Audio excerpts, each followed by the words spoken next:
Hi, welcome back to the channel. I'm Michelle, and today I'm participating in another secular collab video. This one is hosted by Shauna from Making Everyday Magic. I'll make sure to link the playlist down below. But today's topic is all about socialization and homeschooling. I think this is a great topic to be covering, whether you're thinking about homeschooling or you're actually currently homeschooling. I think socialization is a valid concern to have. So, Shauna luckily made a list of questions for us to go through, which I really appreciate. So the first one is, have you always homeschooled? And the answer is no. So I was never homeschooled. I went to public school my entire education. My husband went to private school his entire education. And we only came upon homeschooling during the pandemic. So if you're new here, I have a 10-year-old fifth grader. I have a 6.5-year-old doing first, second grade work, and I have a 3.5-year-old that entered preschool at home this year. So my oldest did do public school, K through second grade. My other two children have never been to any type of public school setting. But like I said, we only really approached homeschooling during the pandemic when it became a stark reality that the school district, my child wasn't a priority. So we made that transition and it went so well, we stuck with it. But that being said, my children always do have the option of returning to public school if that's something they want to try. So, number 2, what are your fears surrounding socialization and your decision to homeschool? So I definitely had some fears around this area because I think without having any experience or knowing anybody that homeschooled, I do not live in an area that is really popular amongst homeschoolers. It's not, we live in a smaller town, but most of the people that work in this town work in the school district. So it's not often you see a lot of homeschoolers. There is a small community, but the majority of that community is conservative Christian homeschoolers, which I do not fit into. I would definitely, although I'm a person of faith, I am a Christian, a Lutheran, my denomination is the ELCA. I choose secular resources because I am very progressive. I'm also inclusive in our homeschooling, and that just does not fit with the mainstream Christianity that is especially seen in homeschooling. So my fears surrounding it, going into it, one of the things I know I had to do before entering homeschooling is I had to find an outlet, socialization for my child, because it is important. I know a lot of people come on here and say, you know, they socialize with people all the time. I want my child, all my children, to have opportunities to socialize with other children. And that is something I wanted to have established before I made the decision to enter homeschool with my children. So there was a co-op at the time that was run by a mother, and it was kind of just a mishmash of things. And we started attending that before we made the decision to homeschool and got to meet other homeschoolers. And again, this was a group that welcomed everybody, didn't matter your denomination, you know, your background, your homeschool style. It was welcoming to all, and I think that made a difference. It was a very small group, but it gave me an idea of what was out there. Because one of my biggest fears is that, you know, academically, I think my daughter and all my children will excel at home, but socially, I can't provide all the opportunities that, frankly, the public school system can. And I know a lot of people will disagree with that. I think it really depends on the area you live in and the resources you have available. I know there's areas that have enrichment schools that are publicly funded. I know there are areas that are very popular with homeschoolers. So I live about an hour from any larger city. I'm not talking about a major city, I'm talking about a larger city. So my resources are limited. My co-op options are limited. And that is just a reality of where I live in. So how have those fears of socialization, number 3, how in your experience have those fears been true? So that's how they've been true. So I have limited options in the area. That's one of the reasons when I started running the co-op with this other mother, she has since moved away and I've taken it on myself, and another mother has joined me to help. But that is really the only option I had to have a group socialization of kids for my child, is if I took it on myself. And it's not always easy. I do enjoy our co-op. I enjoy that it's inclusive and allows everybody. And I really do think that's one of the great things about homeschooling, the ability to immerse yourself among different people, different ideas, different homeschool styles, all these things, different ages. I do think it is beneficial to have that option. But unfortunately, I had to create it myself, and there weren't any other options available to me. So number 5, how has being a secular homeschooler impacted your homeschool socialization? So I'm guessing this is hinting on there's a lot of Christian-based homeschooling out there. And like I said, I'm a person of faith, but I don't fit into the Christian bubble. And I choose secular materials, but there are people that say I don't fit into the secular bubble either because I am a person of faith. There are people who have told me I can't consider myself a secular homeschooler because I have a faith practices at home. And that be it, we do practice a faith in our family, but my children have the ability to choose their own religious path. We also learn about a variety of religious traditions and belief systems in our house. It's not just Christianity. So I am in that unique position where I really see both sides of the line. Like I said, in my personal experience, the only availability is a conservative Christian homeschooling group. And again, I'm all for mingling with different people, but this is a group that required you to sign a statement of faith saying that you adhere to their belief systems and don't you don't bring any outside ideas in. That's just not my jam. That's not how I work. I'm all for sharing ideas, beliefs, all that. I'm, like I said, an inclusive person. So I'm not going to enter a group that right away says, if you're fit outside this box, you're not welcome. So that has been difficult because I am just not Christian enough for the Christian homeschoolers, and sometimes I'm not secular enough for the secular homeschoolers. So it's difficult, I do. But I do see the other line. I've seen, not personally in my interaction with people, but online, secular homeschoolers can be just as rigid as those Christian homeschoolers where they don't want any religion mentioned. They don't want anything talked about. So I can see both sides of it, honestly, that it can be difficult from both ends. And finding secular co-ops, there's about one 45 minutes away from me that is inclusive and it's great, but again, it's 45-minute drive there and a 45-minute drive back. And the classes they have available, I would be driving it multiple times a week. And then I have a younger child, a 3.5-year-old, which doesn't really do well with traveling back and forth in classes like that. So there are secular resources out there, and I think there are a lot more secular co-ops and things like that happening. But locally, to me, it has been difficult, and that's one of the reasons I created, like I said, the co-op experience that I provide, because I figured there was a need. There's got to be other people who don't fit into, one little area, either this or that. I'm a mishmash of all that. I'm the misfit homeschooler. So number 6, what are your observations about the socialization debate? So I do have some thoughts on this. Like I said, I think socialization is a valid concern. One thing I've noticed, like I said, talking about a conservative Christian group, is that homeschoolers have a tendency to bubble each other off, whether that be based on teaching style, educational philosophy, religious background.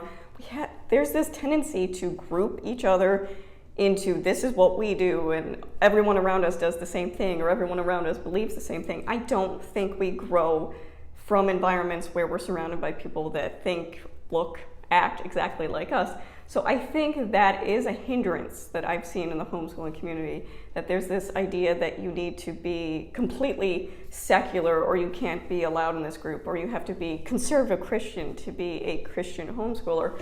And I don't feel like the majority of us fit in these little molds, but all these little groups are formed around these one ideas that we all have to share this one idea. And I don't think that's a healthy environment, and I don't think it promotes a lot of growth as a person or individuals.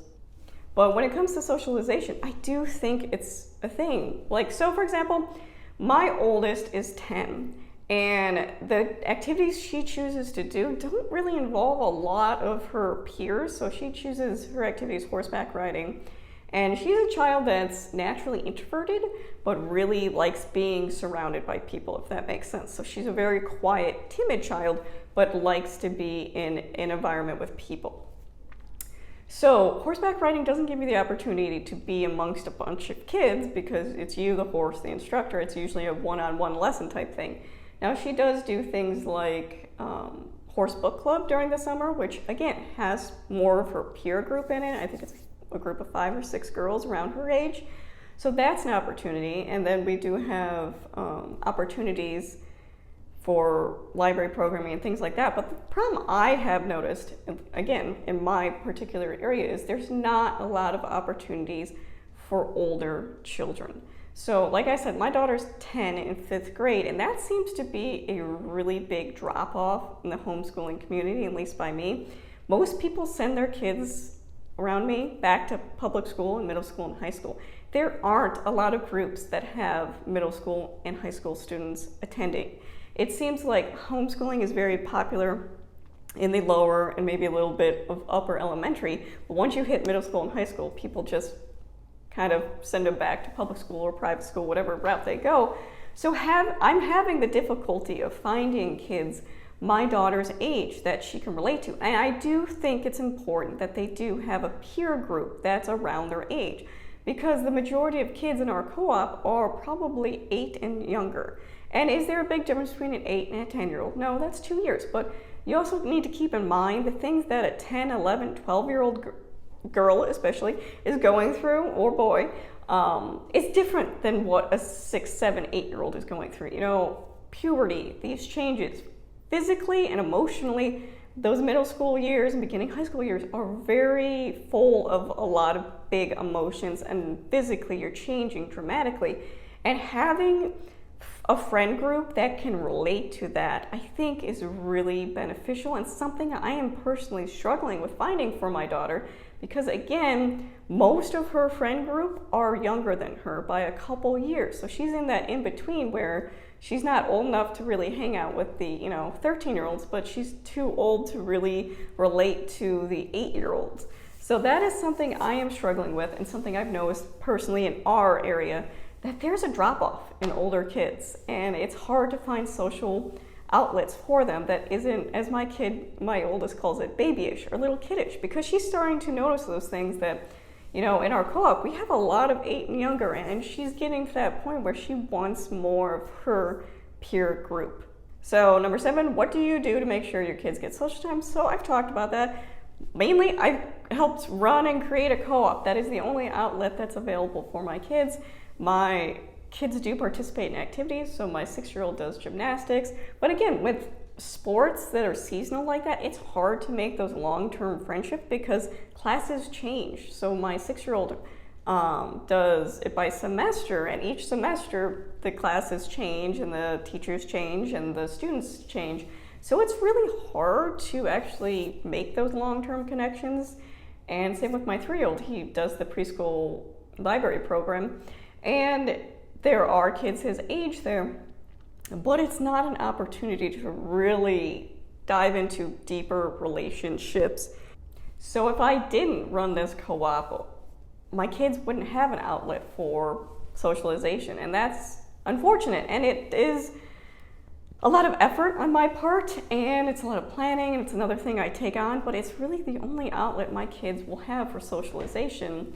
If I don't do it, then they don't have it. And I do think having other kids, peers around you is important for a child developmentally. So number 8, what tips do you have to help calm the fears of fellow homeschoolers about a lack of socialization? So like I said, there are many ways children can be socialized, and I think, sitting in a classroom for 7 hours a day with the exact same age range of kids isn't necessarily socialization. I remember in school, you're not really allowed to talk about or talk to your friends during class. You have to be quiet and do your work. But again, I see the opposite side of that, especially with my daughter getting older, that honestly, I can't compete with the resources that the public school setting can provide socially. And I know some people will say, well, homeschoolers can participate in public school activities, and that's true to an extent. I think that's really handled mainly by district, how they handle it. In my district, homeschoolers are allowed to participate in things like sports, choir, things like those, if there's room. So first, the classes are open to public school kids, and if there's any room left, then there's a list of homeschoolers that can, if you're on the list, attend. But that's the thing. I'm competing against other homeschoolers in the area to get this public school spot. And I honestly can't compete with the groups and organizations that are available in a public school setting. And that's one of the reasons that my children have the option of returning to public school, honestly. I know this probably isn't swarming the fears, but I think you need to be realistic and what's best for your child, not what you want. But I think your children, especially as they get older, need to have a voice in this and what's best for their education. Like I said, academically, my children will excel at home. But will I always have the social aspects and outlets available to them? No. And I think if that's something that's important to them down the road, that's something I need to address and listen to their concerns about. And really, I think depending, again, this is all dependent on the area you live in. I know there's a lot of places out there where homeschoolers have all these options and enrichment ideas. But that's not my case here. So to swarm your fears is you might end up being in a situation where you don't have a lot of outlets. And I know a lot of people will be like, well, online is not lit, out school classes, things like that. My daughter really does not do well, my oldest, with live computer classes. That's one of the issues we had during the pandemic when they went virtual for a while. She just doesn't do well with it. She needs actual physical people to be around, and that is a struggle sometimes. So my tips would really be realistic about research your area, the availability. And if there's a lack of availability, are you or a group of homeschoolers that you know willing to take something on where you run a co-op or a meetup group? Think about, as your child gets older, what opportunities will they have long-term for social outlets? And again, that will they have an opportunity to be around kids of their own age? Because like I said, my oldest is in that in-between age where she's too young for teenagers, but too old for the 8-year-olds. So really, I think looking at the bigger picture that, yes, I think socialization is a valid concern, that you need to be realistic about the resources you have available and what you're willing to put into it. Are you willing to drive to co-ops? Are you willing to drive to activities? Are you a social person yourself? Do you want to, like, I know a lot of co-ops require parents to teach classes. Mine does not, because I don't like that. I don't like forcing parents into positions like that. But really, be realistic about the resources you have and do the research ahead of time. Reach out to local Facebook groups. Mingle with other homeschoolers. I don't think you should really trap yourself that this is the only group I have available in my area, so I have to attend that group. No. You're not going to benefit from being an outsider in a group that you're not treated fairly. And I think it's much more important if you have the option to join a group that you don't really welcome you, don't go. It's better to stay home than to force yourself into a situation where you're just not welcomed or your children are treated differently. So think about starting your own group if that's your thing, but I don't really have a lot of tips. I've kind of figured it out as I go, and I think a lot of us do that. So number 9, is there anything about your journey relating to socialization you would change?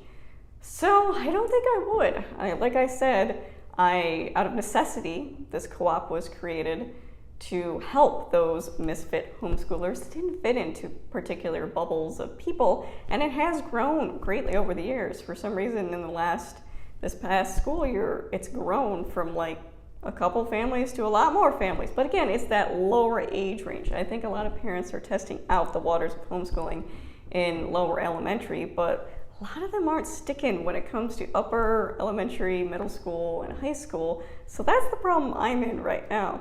So I don't know where that will take us in the future, but I wouldn't change I still think we made the correct choice to homeschool. I think my children have all benefited from it. They've had opportunities for social interaction. But again, looking forward, because again, look at the big picture, I do anticipate some issues as my oldest reaches that age where there's less and less opportunities for long-term friendship creating for her. So the last one, what has been the craziest comment you received about socialization? I don't think I've really received any crazy comments. That could just be my personality. People know I'm pretty straightforward and blunt and honest, and I research my decisions and I'm educated in the choices I make. But I think the most common one I get is, but you're gonna send them to public school for high school, right?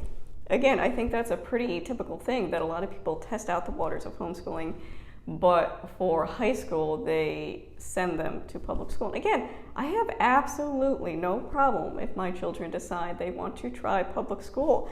I think it gets kind of a bad rap in the homeschooling community.